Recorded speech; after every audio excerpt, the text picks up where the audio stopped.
Wrong there, Punch Out Boxing here with the mighty Oak himself, Lewis Oakford. Right, this is your business end of your career starts now. The L plates, they're coming off Saturday night, championship level. Yeah. So first time made championship weight. Oh yeah, most definitely. I mean, to be honest with you, I mainly do, other than fighting at heavyweight a couple of times, I do usually make championship weight. I kind of float around the cruiserweight limit, probably a couple of pounds, a few pounds over.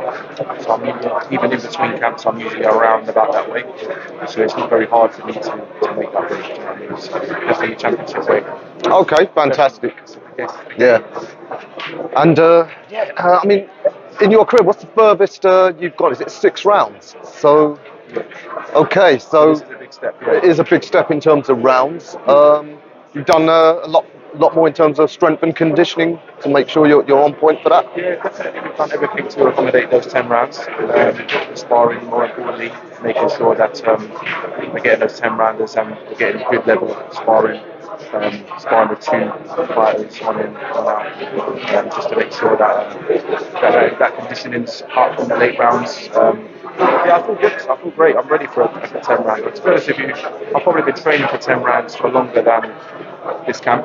It's just that the fights that we've been getting have been 10 rounders because they usually are title fights, 10 rounders. You know what I'm saying? So now it's just time for me to just get these 10 rounds out. And I feel like I've been ready for it for a long time. So happy to finally put it to practice. Yeah, absolutely. Just been talking to young Macy there, wondering what's your preferred way of preparing for an opponent now that it's someone whose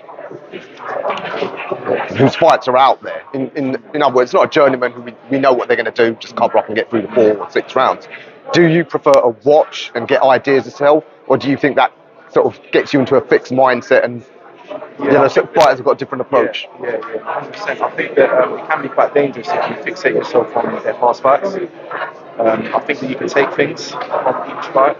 I think that John Hedges' last fight was quite a while ago as well.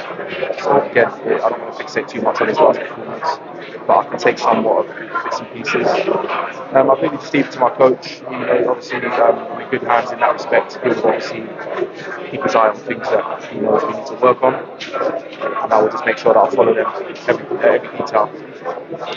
But in my mind, I just want to prepare for the best John Hedges there could possibly be.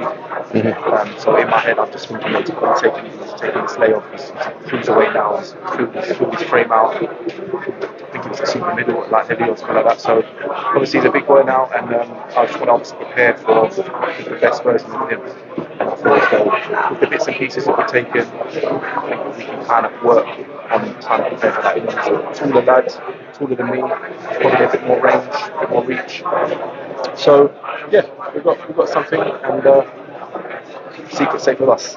Yeah, of course. I don't want you to reveal anything. Are you the sort of fighter? Do you prefer to get instructions, like whether it's in the ring, between rounds, or do you have to get all your instructions in beforehand? Do you prefer to work things out as you go along?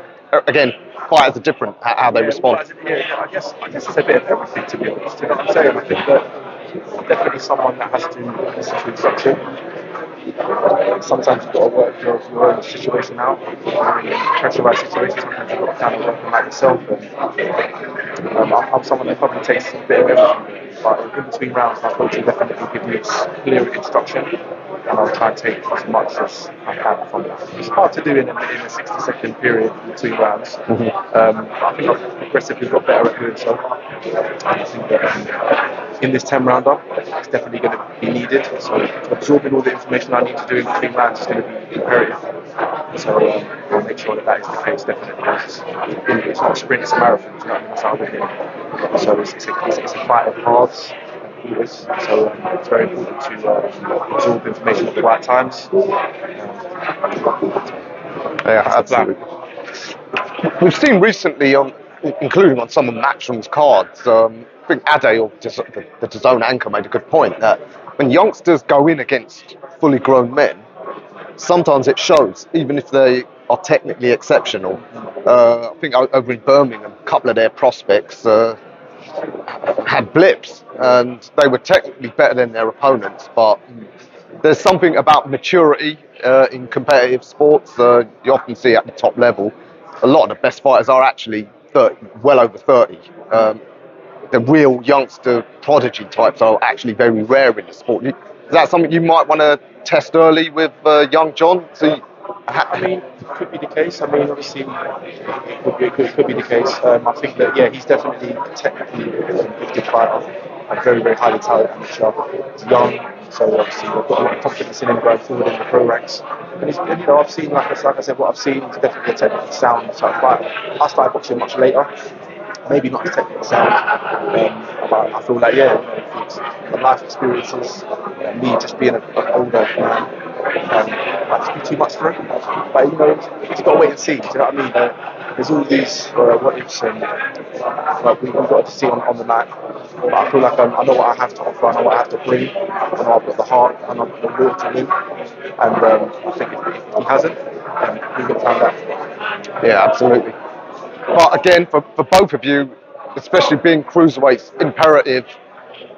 Occasion don't, on the one hand, get to you. Can't afford to get, say, caught cold. Guys your size, one mistake, it can cost you. It's just about really, okay, this is a 10 rounder. It's just about taking time, having a look, making sure that you're not jumping in and lunging in, and just, you know, like I said, you've got to plan for the long haul. It's a 10 round fight. It's not a 3 rounder or a 4 rounder or a 6 rounder. It's something that I've got to be careful. Both of us have to. Again, like I say, they get caught cold. And yeah, and after a couple of rounds, get warm, and you start to really figure out timing, range, etc. And so all of this stuff is all stored up here, so I'm confident. Yeah. Yeah, concentration is key, and Yeah. as is confidence. All right, Lewis, I'll leave it there because I know fight week's always hard for you guys to talk. So, yeah, good luck Saturday night. Yeah, any final messages? Yeah, shout out to all my sponsors, Tim Supplements, Trapaholic, Milford's Construction, Wild Herbs, supporting me for this fight.